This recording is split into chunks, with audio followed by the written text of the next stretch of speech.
Stop. Look at your dog. You see a best friend, but history sees a biological experiment. The truth is, your purebred didn't evolve. It was designed during a controversial era known as the Victorian Explosion. We are told these breeds are pure, but what if I told you they were created using the same dark theories of eugenics that were later applied to humans? Today on Dr.DogPedia, we are exposing how a 19th century obsession with class and hierarchy forever warped the DNA of man's best friend. You will never look at a pug the same way again. Meeting your dog's Victorian ancestors. Have you ever looked at the dog sleeping at the foot of your bed and wondered where they really came from? It turns out the history of your furry best friend isn't as ancient as you might think. In fact, most of what we recognize as specific dog breeds today was invented surprisingly recently. I remember when I first realized this. It completely changed how I looked at my own pet. It wasn't natural evolution that designed them. It was us. We tend to think of breeds like the golden retriever or the pug as timeless, but historians and geneticists alike point to a specific, pivotal moment in history, the Victorian era. Before this, dogs were defined by what they did, herding, hunting, or guarding, but the Victorians, they changed the game entirely. They didn't just breed for function, they bred for a very specific and sometimes dark aesthetic ideal. But here is the uncomfortable truth that might make you shift in your seat. The sudden desire to categorize and standardize dogs wasn't just a quirky hobby. It was a mirror of the society that created it. The Victorians were obsessed with order, hierarchy, and betterment. And unfortunately, your dog's DNA is the lingering evidence of a social experiment that went far beyond the kennel. If you think this is just about cute puppies, you are missing the bigger, more disturbing picture. So, are you ready to meet the ancestors who decided what your dog should look like? The 19th century breed explosion. Imagine walking down a street in London in 1800. You wouldn't see the distinct variety of dogs we see today. Fast forward just 50 years, and suddenly, there is an explosion of shapes and sizes. This phenomenon is what experts call the Victorian Explosion. It feels almost like a biological Big Bang, doesn't it? I find it fascinating that in such a short evolutionary blink of an eye, humans managed to stretch and squash the canine genome to such extremes. This period marked a massive shift in how we relate to the natural world. It wasn't enough to live alongside nature. The goal was to dominate and design it. We went from having a handful of loosely defined land races to hundreds of specific, rigid breeds. It is widely acknowledged by historians of science that this wasn't accidental. It was a deliberate, industrial-scale effort to manufacture diversity. But here's the part they didn't tell you in history class. This explosion wasn't driven by the health or happiness of the animals. It was driven by fashion.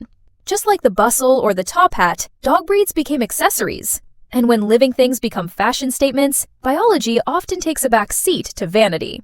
You might be wondering, how did they manage to change dogs so quickly? The answer lies in a new, rigorous system of control that we still use today, establishing rigid Kennel Club standards. To manage this explosion of new breeds, the Victorians needed a governing body. Enter the Kennel Club, established in 1873. This was the moment when dog breeding transitioned from a rural practice to a codified science. I always say that if you want to understand a culture, look at their rules. The Kennel Club standards were incredibly precise, dictating everything from the angle of a tail to the exact shade of a coat. It gave birth to the concept of the purebred. Suddenly, a dog wasn't just a dog, it was a status symbol with papers to prove it. This system created a closed loop of genetics that we are still living with. While it created consistency, it also created a dangerous precedent. When you demand uniformity from a living creature, you have to discard the outliers. This brings us to a mild threat to the integrity of these animals. To achieve these rigid standards, breeders had to make tough, often cruel choices. If a puppy didn't fit the mold, it wasn't just excluded, it was often culled. It's a harsh reality to accept, but the perfection we admire in showring today was built on a foundation of ruthlessness. But wait, because the motivation behind these standards gets even more controversial. The obsession with pure bloodlines. Purity. That was the buzzword of the day. The Victorians were obsessed with the idea of pure bloodlines, not just in their aristocracy, but in their animals. It's a concept that sounds romantic until you peel back the layers. Personally, I find the fixation on blue blood both intriguing and slightly disturbing. It implies that mixing is somehow degrading, a sentiment that echoed the class anxieties of the time. By closing the stud books, meaning no new blood could enter a breed, breeders effectively locked these dogs into shrinking gene pools. Geneticists today will tell you that this is the recipe for inherited diseases. Yet, at the time, a pedigree was the ultimate seal of approval. It was a guarantee of quality, or so they thought. Here is the kicker. This obsession with purity in dogs was practically a rehearsal for something much darker in human history. The desire to control lineage and prevent contamination didn't stop at the kennel door. You might think your dog's pedigree is a badge of honor, but it's actually a relic of a time when blood determined worth. And this leads us to the most shocking connection of all: applying eugenics to man's best friend. This is the part that might make you look at history differently. The principles used to breed these dogs were the very same principles of eugenics. In fact, the Victorian explosion of dog breeds ran parallel to the rise of eugenics as a social philosophy. It wasn't just about creating better pointers or retrievers. It was about proving that you could engineer a better living being through selective breeding. I have always believed that how we treat animals reflects how we treat each other. In this case, the connection is literal. The idea that you could breed out undesirable traits and breed in superior ones was tested on dogs before it was aggressively applied to human populations. It's a chilling thought, isn't it? Your golden retriever is, in a sense, a successful experiment in eugenics. But what happens next will surprise you. While we have largely rejected eugenics in human society for obvious moral reasons, we have doubled down on it with our pets. We accept, without question, the idea that some dogs are better because of their genes. We are still playing the Victorian game of designed life, often ignoring the suffering it causes. It makes you wonder, are we the masters, or are we the monsters? Social class mirrored in breeding.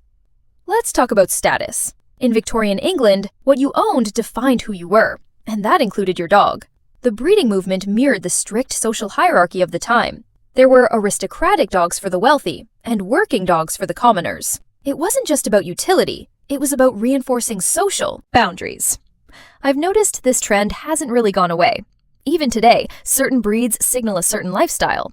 Back then, owning a refined, purebred animal was a way to signal your own refinement and purity. It was ego stimulation at its finest. My dog is pure, therefore I am part of the elite. It solidified the idea that worth is hereditary. Here is the discomforting part. The stray, the mutt, the mongrel. These were looked down upon, much like the lower classes were by the elite.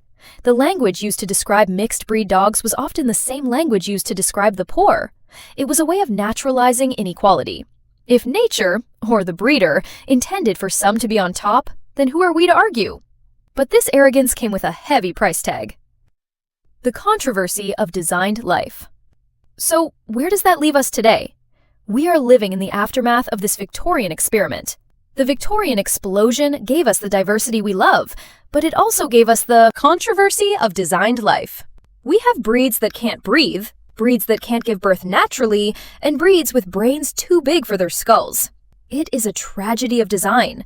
We sought aesthetic perfection and ignored biological reality. I think it's time we asked ourselves a hard question. Is it fair to continue a 19th century experiment in the 21st century? The science is clear. Diversity is health. Yet we cling to the old Victorian definitions of purity. This is the part they didn't tell you when you bought that puppy. You are holding the result of a philosophy that reshaped the world. But now that you know the truth about eugenics in dogs, the power is in your hands. We can appreciate the history without repeating its mistakes. Perhaps the next chapter of dog history shouldn't be about purity, but about health. After all, isn't that what a best friend deserves? The Victorian Explosion changed dogs forever, but are we still making the same mistakes today? If this deep dive into eugenics in dogs opened your eyes, smash that like button and subscribe to Dr.DogPedia for more unfiltered history. Comment below, is purity worth the price of their health? See you in the next mystery!